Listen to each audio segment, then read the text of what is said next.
Voilà le peuple congolais. Bon, le mot ONG a droit de l'homme international. Mais à cause du état de siège, va retomber l'état de siège. Moutoua Mibeni Samaki, responsable de la ONG Women Watch, on va le faire fiable, mais il y a des gens qui financent ADF Nalu, pour les militaires Nabiso, pour les soldats Nabiso, pour les peuple Nabiso, en retour, il y a des minéraux, des matières premières Nabiso. Le peuple congolais comprend que Félix Tshisekedi c'est une bénédiction pour les Congolais et les Congolais. Sans Félix Tshisekedi, on ne peut pas parler de la bénédiction de ce pays. Mais avant un bateau, ça va peut-être d'esprit faible.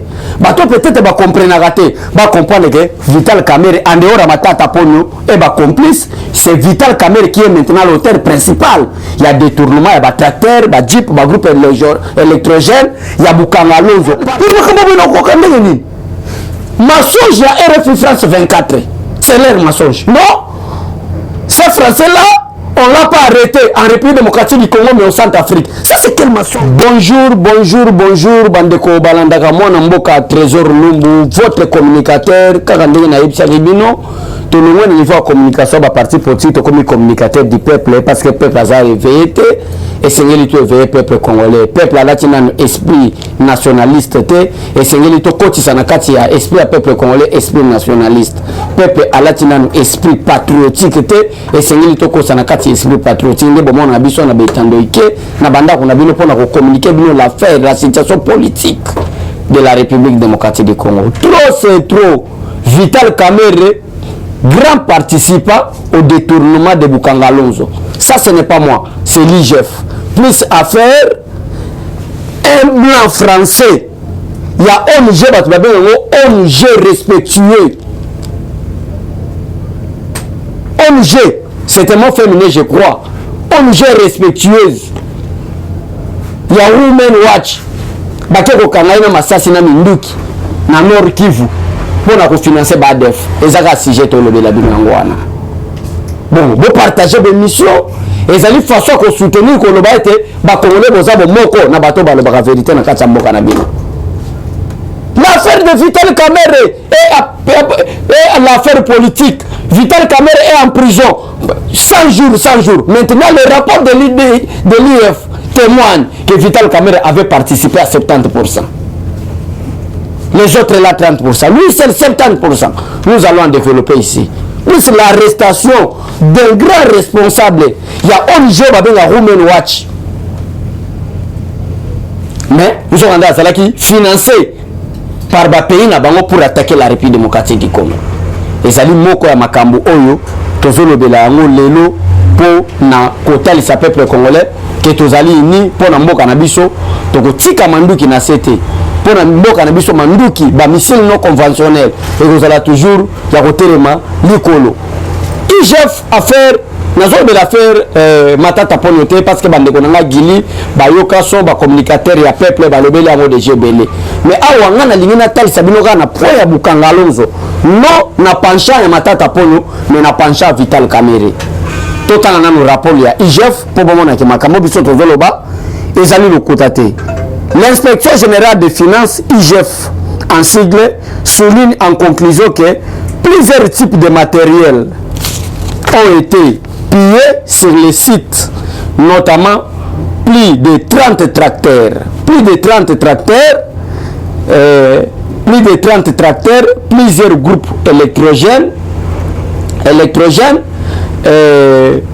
ou même plus de 10 jeeps.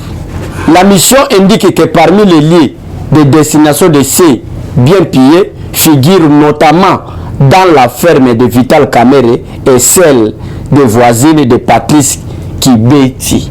Wana ezan laité de la banigo tangi la bino rapport ya IGF parce que lelo na yeka na dévoilé natali sa peuple congolais ndenge nini mboka na biso ezako tambola. Pourquoi chaque fois nous devons soutenir le président de la République Félix Tshisekedi? Fatia, c'est le peuple congolais. Nos frères de l'Amouka, nos frères de l'IDPS, nos frères de tous les partis politiques de la République démocratique du Congo. Si vous ne soutenez pas, si nous, au lieu de dire vous, il faut dire seulement nous. Si nous ne voulons pas soutenir Félix Tshisekedi, Félix Tshisekedi, c'est une bénédiction pour le Congo. Félix Tshisekedi, c'est une bénédiction pour le peuple congolais. Sans Félix Tshisekedi, Tokobandako, mon akaka malédiction na malédiction. Lelo nazana bino. Affaire Vital Kamerhe. Vital Kamerhe basinaki accord na Félix Tshisekedi na Nairobi. Voilà les Congolais qui ne comprennent rien. Les Congolais qui sont animés par des sentiments corporels. Les Congolais qui sont animés par la haine, la jalousie, parce que Félix Tshisekedi est Moulouba, parce que Félix Tshisekedi est Dikassai. Alors, à cause de la haine, même là où il y a la vérité, la vérité, et nous, nous sommes là. Nous sommes là pour dire la vérité, rien que la vérité. Rien que la vérité. Ah, Vital Kamerhe. Voilà, débat Congolais qui ne comprennent rien. Les Congolais qui ne comprennent pas que la politique peut s'occuper de leur famille. Hein? La raison, si vous ne s'occupez pas de la politique va s'occuper de vos affaires. La situation, il y a la République démocratique du Congo. Les pays n'avancent pas. Les pays qui sont plus riches, mais leurs peuples sont très pauvres, très malheureux. À cause de la mauvaise politique, de la mauvaise gestion de la chose publique. Vital Kamerhe a bâti la campagne pour le président Félix Tshisekedi. Félix Tshisekedi n'a atteint la prison à cause de détournement à 100 jours.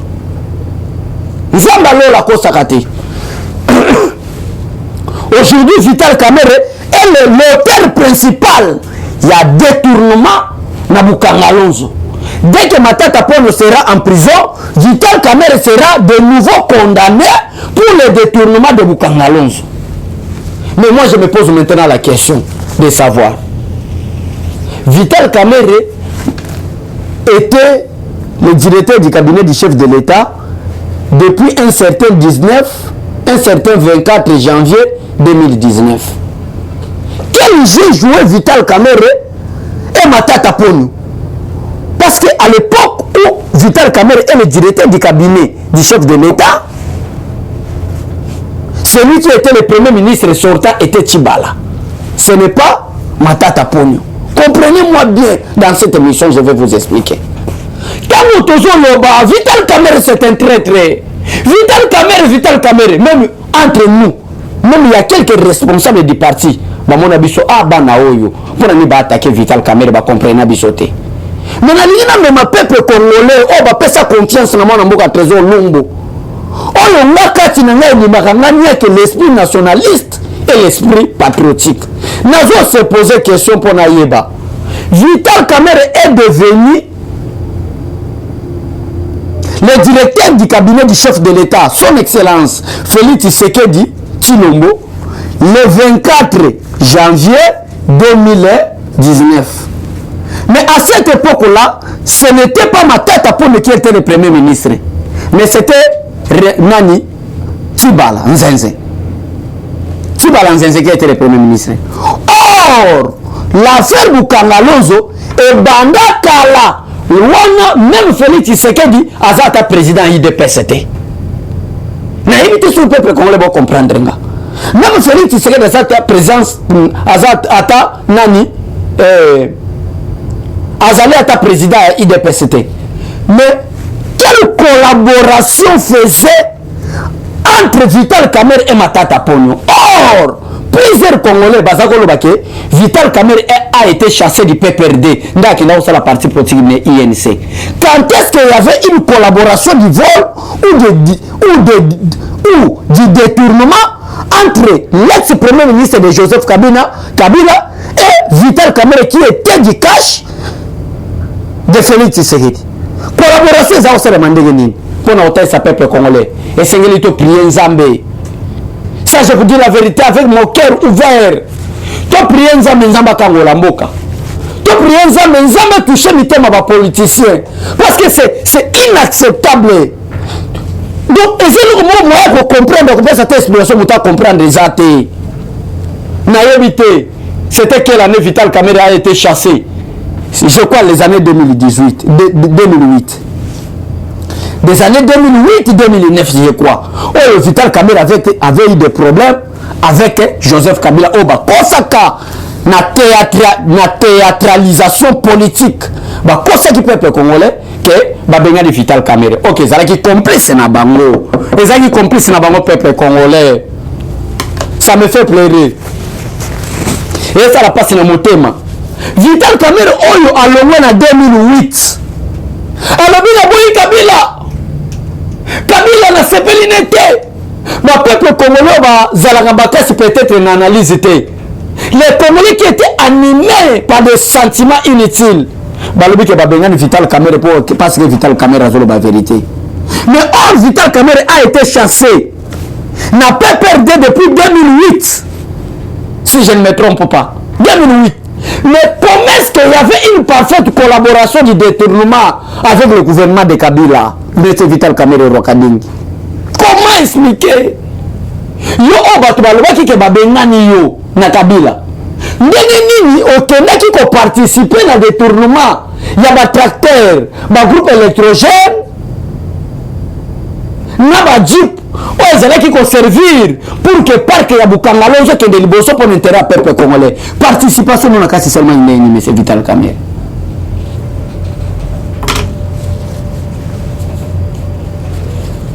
Ndena yangwana na yaki pona talisa peuple nanga. N'expliquer peuple nanga. Affaire Vital Kamerhe. Affaire Vital Kamerhe, c'est politique. Parce qu'il y avait un accord signé entre Félix Tshisekedi et Vital Kamerhe. Félix Tshisekedi a dit a boycotté l'accord wana nde a cause Vital Kamerhe makamba détournement à programme à 100 jours. Mais détournement oyo ya Bukangalonzo. L'IGF nda témoigné yango. Na bandeli sous kotanga. L'IGF souligne en conclusion que plusieurs types de matériel ont été pillés sur le site, notamment plus de 30 tracteurs, plusieurs groupes électrogènes ou même plus de 10 jeeps. La mission indique que parmi les lieux de destination de ces biens pillés figurent notamment dans la ferme de Vital Kamerhe et celle voisine de Patrice Kibeti. Comment est-ce que le tracteur a Bukangalonzo et pas il y a Vital Kamerhe na ferme nae. En arrivant au pouvoir, Vital Kamerhe a commencé à acheter des fermes. Après avoir acheté des fermes, na monga détournement à programme à 5 jours. Vital Kamerhe a quelque chose à tracteur. Ou est-ce qu'il destiné na parc à Bukangalonzo pour intérêt au peuple congolais, pour combattre famine, pour combattre nzala, social les un peu élevé. Vital Kamerhe a joué à tracteur au détriment à ferme na yé. A tinga una ferme na ferme nae. En attendant peuple akufa nzala ba tracteur oyo elingi servir peuple congolais balia to tinga na Bukangalonzo. Ça c'est quelle escroquerie politique. Ça c'est quel détournement, ça c'est quel vol. Ça c'est quel esprit ça. Maintenant nazozela namona mutu oyo akoya kotalisa biso qui a vu Vital Kamerhe za politique. Les politique, il a fait Félix Tshisekedi. Wana ezalaki première partie de mission na biso. La première partie de mission na biso souci na ngezaki m'expliquer peuple congolais. Peuple congolais comprendre que Félix Tshisekedi c'est une bénédiction pour les Congolais et les Congolais. Sans Félix Tshisekedi, on ne peut pas parler de la bénédiction de ce pays. Mais avant côté ça na bateau ça va peut-être d'esprit faible. Bateau peut-être va comprendre raté, va comprendre que Vital Kamerhe en dehors de Matata Ponyo et va complice, c'est Vital Kamerhe qui est maintenant l'auteur principal. Il y a détournement, il y a tracteur, il y a jeep, il y a groupe électrogène, il y a Bukangalonzo parc où il est servir là ina yo. Na banana biso na banana bino pour social et ça na niveau élevé parce que social le peuple congolais et ça échelle plus bas selon organisation de nutrition. Toza na sema kasi mais ba Vital Kamerhe tala kindoki oh c'est ça kindoki te eza esprit ya milimo ya étranger donc et là on va tirer ba tracteur ozolo la 30 tracteurs OK ça na ferme privée na yo ozolo la ba jeep na ba groupe électrogène OK ça na ferme na yo ba benga ko Vital Kamerhe prêtre na biso ko lekati na ngai ko lekati parce que na choisir on a déjà penser à philosophe en réalité la mort n'est rien. Mais vivre vaincu sur la terre sans la gloire, c'est mourir deux fois. Mieux vaut que je puisse mourir que de rester longtemps sur la terre. Nous sommes dans l'aventure, on va Vital Kamerhe, on y est peuple congolais, ça les fait, va tellement la bango, va attaquer bango, peuple congolais, va s'en avoir oh, et ça arrestation politique. T'as là, je suis là. chaque fois on répète à moi que ceux qui battent na biso ba trahissa bango na bango biso génération to comprendre mulu bande ko na biso mukongo ande ko na biso mushwele ande ko na biso mungala ande ko na biso to comprendre trahison na kati na biso et retour aux ala jamais et nous luttons pour l'intérêt du pays nazela bino siko na deuxième point na biso to faire un sujet français arrêté avec des munitions na lobby on a singliété mais n'a plus rien ba conteneur ya ba munitions français wana aza membre ya ONG Women Watch ONG oyo batu nyonso balobaka eza ONG fiable ONG sala makambo malamu ONG sala makambo kitoko mais il y a mutu ONG à droit de l'homme il est là pour protéger l'homme quand je parle de l'homme na sens nango vraiment ndenge ezalelaki mutu nous sommes là, nous avons des déclarations multiples. Des déclarations multiples que Salema. État de siège décrété par le chef de l'État congolais, son excellence Félix Antoine Tshisekedi Tshilombo, B52 Mukwantombolo Mukish. État de siège décrété par le Fatih Beton. Batu ya ba français na européen na parlement européen bazo sala ba déclaration pour ngoloba été état de droit wana état de siège plutôt wana pour réussir que bitumbe sala et c'est là et seigneli état de siège et respecter droit de l'homme international mais oui on te zala qui que poto se fier na ba ONG lokola ba Women Watch pour français au bakangi tala peuple congolais babilo boya mozo mona ba pesa nga conseil mona mboka trésor lumbo abechole de leader pes pour le nino ganga ka pour le nino lobaka mais makamba boye moso ko zonga na ko piquer même crise na ko makamba boye na ko kandenge nini mensonge ya RFI France 24 c'est leur mensonge non ces français là on l'a pas arrêté en République démocratique du Congo mais au Centrafrique. Ça c'est quel mensonge? Ça c'est quel média? Et vous appelez ça média international? Ça c'est quelle complicité pour trahir le peuple congolais? C'est quoi au juste? Quelle malédiction? Ou le connu le mabé congolais ça là pour mériter tout cela? Est-ce que c'est une malédiction d'être congolais? Mais par contre moi je trouve d'être fier d'être congolais. Je suis très fier d'être congolais. Ce qui n'a pas été Rwandais, Ougandais ou Français n'a rien à regretter. Mais du fait que n'a pas été Congolais, je suis trop fier d'être Congolais. Voilà le peuple congolais. Bon, ce que le mot ONG a droit de l'homme international. Mais à cause du état de siège, bah retomber état de siège. Moutou Mibeni Samaki, responsable de la ONG Women Watch, on va le mettre ça la fiable.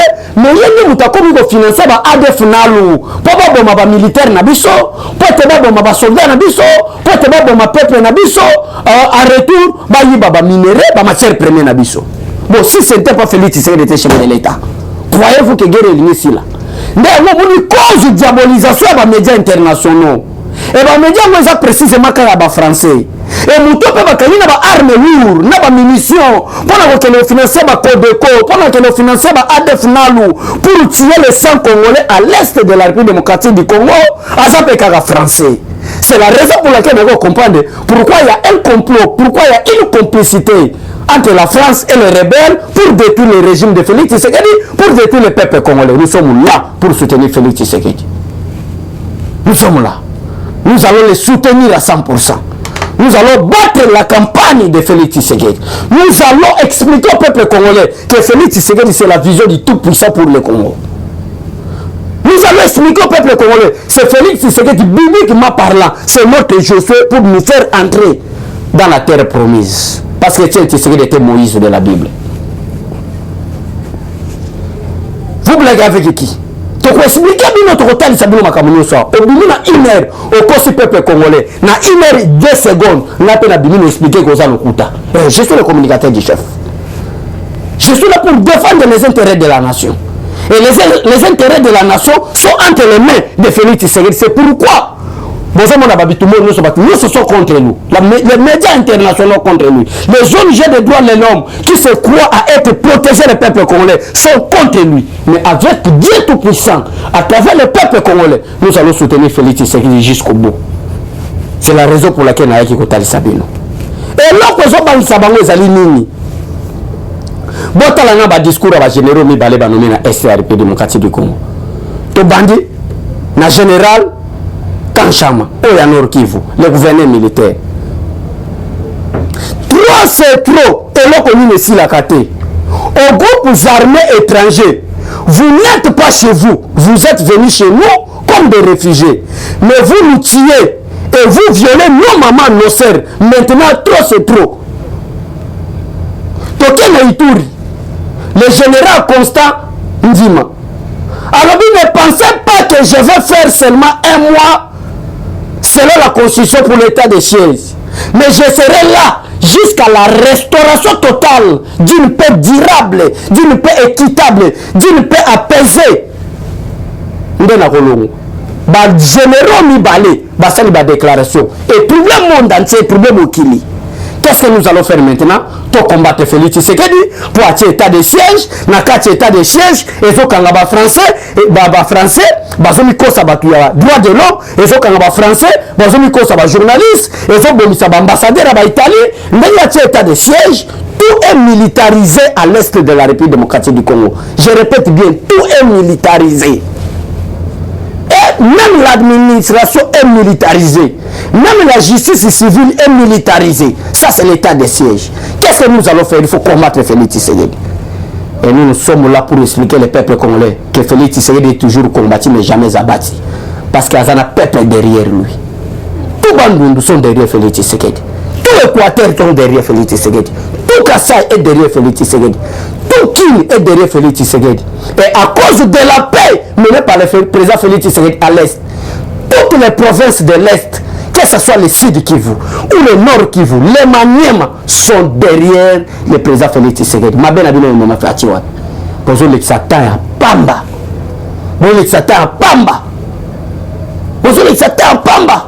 Complicité pour que nous sommes à Genève, na ba français, na ba belge. Pour nous obéir ça, une discipline politique à Martin Fayulu comme candidat. Quelqu'un qui n'est même pas intelligent, quelqu'un qui n'est même pas sage, quelqu'un qui ne connaît même pas c'est quoi la gestion de la chose publique. Pour que vous savez, Nzambe Yamawa avec Mawa Binisi Fati, président de la République. Maintenant, il y a la paix petit à petit qui est en train de se restaurer à l'est de la République démocratique du Congo. Bateau nous sommes basés sur agent double, agent militaire na Congo, mais agent renseignement, ADF, Yaba Kodeko sont dévoilé au vu de tout le monde. Maintenant, on combat de faire Fati. On va faire Tshisekedi. Il y a une décision, Nathalie Sabino. D'une part, affaire Bukanga Lonzo, il y a Vital Kamera, auteur principal de Bessili, carrière politique de Sili, à cause il y a Mouyibina détournement. D'autre part, pour expliquer les enjeux, comment est-ce que Bazo a arrêté les Français, na ambassadeur ba ko kufa pour la guerre ya est. Ndia ngozo mona ba déclaration et ko simba te et ko simba c'est simbi. Azape déjà explicité ba bengani na mboka na ye. Poto boy na biso ba problème au fati boye, mboka na ne to yoka na sangoke ba kangi. Des indisciplinés ba français. Merci na Rancy, merci na Josué. Staff technique ya Basango Congo. Merci na boss na biso en direct à Londres. Nous sommes à la Pambola Bino. Nandeli botika wa plateau boy. Tu expliques au peuple congolais quelle est la vision du chef. Qui sont les Judas pour la République démocratique du Congo? Comment éveiller la mentalité à peuple congolais? Comment éveiller l'intelligence? Comment consommer l'esprit nationaliste et l'esprit patriotique? Et quand on a un peuple congolais, on est à Panabino. À la prochaine. Eshima, votre magazine qui bat au rythme de l'actualité. Retrouvez la nouvelle édition. Exclusivité, évaluation du processus électoral 2018, mission accomplie pour Corneille Nangaa. Le président de la centrale électorale était devant les élus du peuple pour présenter le rapport général du processus électoral qui a conduit à la mise en place des institutions. Un aperçu panoramique, mais aussi un compte-rendu complet de tous les processus électoraux. Désigné par un consensus des confessions religieuses, Corneille Nangaa Yobeluo hérite de l'institution qualifiée de la plus controversée dans l'opinion nationale qu'internationale. Jouissant d'une expérience en matière électorale de près de 20 ans, dont plus de la moitié passée au sein de la centrale électorale congolaise, Corneille Nangaa Yobeluo présentait inéluctablement les profils idéaux pour diriger la CENI. La révolution de la machine à voter, une innovation qui a permis l'organisation inédite et la fiabilisation des résultats des scrutins directs combinés présidentiels, législatifs nationaux et provinciaux de décembre 2018. Aujourd'hui, personne n'en dédie le bon fonctionnement. Corneille Nangaa est considéré aujourd'hui comme acteur majeur de l'alternance. Focus économie. En vue de faciliter la traçabilité, de lutter contre la fraude et la corruption, la Direction générale des impôts, DGI, numérise la procédure de déclaration et paiement d'impôts. SONAS, Bonieme Ecofo, soutient le leadership féminin au sein de son entreprise. Découverte. Après 3 décennies dans le travail législatif, Christophe Lutundula intègre l'exécutif national. Zoom sur la gratuité de l'enseignement primaire. Qu'en restait-il? À lire également les alliances, atouts et faiblesses de la politique en RDC. ZLECAf, que gagnerait la RDC? CPI, l'illusion d'une justice internationale équitable. Culture, Mwanankazi, un statut familial particulier. Retrouvez l'intégralité du magazine Eshima dans les kiosques. Eshima Magazine, un nouveau standard d'information.